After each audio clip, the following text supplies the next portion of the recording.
دوں کہ امام نے فرمایا ہمارے شیعوں کی نشانی کیا ہے؟ پہلی نشانی امام نے کیا فرمایا؟ یہ ہے کہ اگر پوری دنیا کی دولت بھی انہیں دی جائے ان کے نزدیک مچھر کے پر کے برابر بھی نہیں ہے۔ ایسے شیعوں کو دیکھنے کے لیے میں جعفر صادق مشتاق ہوں۔ امام زمانہ بھی یہی کہتے ہیں، ایسے مومنوں سے ملنے کے لیے، ان کی نشست میں، ان کی محفل میں بیٹھنے کے لیے میں امام زمانہ اشتیاق رکھتا ہوں، بیٹھوں۔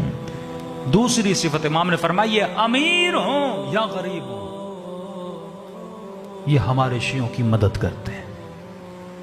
مدد یہ نہیں کہ آپ صرف امیر ہو تو مدد کر سکتے ہو، کہ یہ امیر ہوں یا غریب ہوں فرق نہیں پڑتا، جہاں جس مومن کو ضرورت پڑتی ہے یہ مومنوں کی کیا کرتے ہیں؟ مدد کرتے ہیں۔ کسی جوان نے کہا کہ مولانا میرے پاس تو کچھ بھی نہیں، نہ پیسہ ہے نہ دولت ہے، میں کیسے مدد کر سکتا ہوں؟ مولا علی فرماتے ہیں تم ایک دل گرفتہ، ایک مجبور، ایک پریشان آدمی ہوتا ہے نا، وہ اس تلاش میں ہوتا ہے مجھے کوئی مل جائے جس کے ساتھ میں درد دل کروں، اپنی چار باتیں اسے بتاؤں۔ انسان ہے بیچارہ، کہتا ہے کسی کے ساتھ بیٹھ کے اپنا درد دل کروں، تو فرماتے ہیں ایک مسکراہٹ بھی کسی مومن کے لیے باعث مدد ہو سکتی ہے۔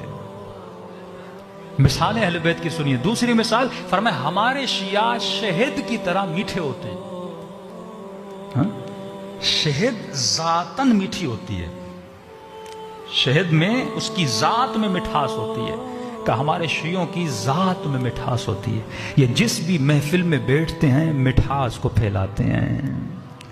کسی ناراض کے ساتھ بیٹھے، کسی بیچارے کے ساتھ بیٹھے، اس کی محفل میں بیٹھتے ہیں نا وہ خوش ہو جاتا ہے۔ یا مولا علی کیا کرتے تھے؟ رات کے اندھیروں میں اٹھتے تھے، خود جاتے تھے۔ آج کل کے امیر کیا کرتے ہیں؟ گھر میں بیٹھ کے اچھا یہ 4000 لو، یہ 5000 لو، یہ 20 راشن، یہ 40 راشن، جاؤ غریبوں میں تقسیم کرو۔ خوش ہوتا ہے میں نے غریبوں میں تقسیم کیا۔ نہیں، سیرت علی یہ ہے کہ اپنے ہاتھوں سے غریبوں کے دروازے پہ جاؤ اور دے کر آؤ، تاکہ تجھے محسوس ہو کہ غربت کیا ہوتی ہے۔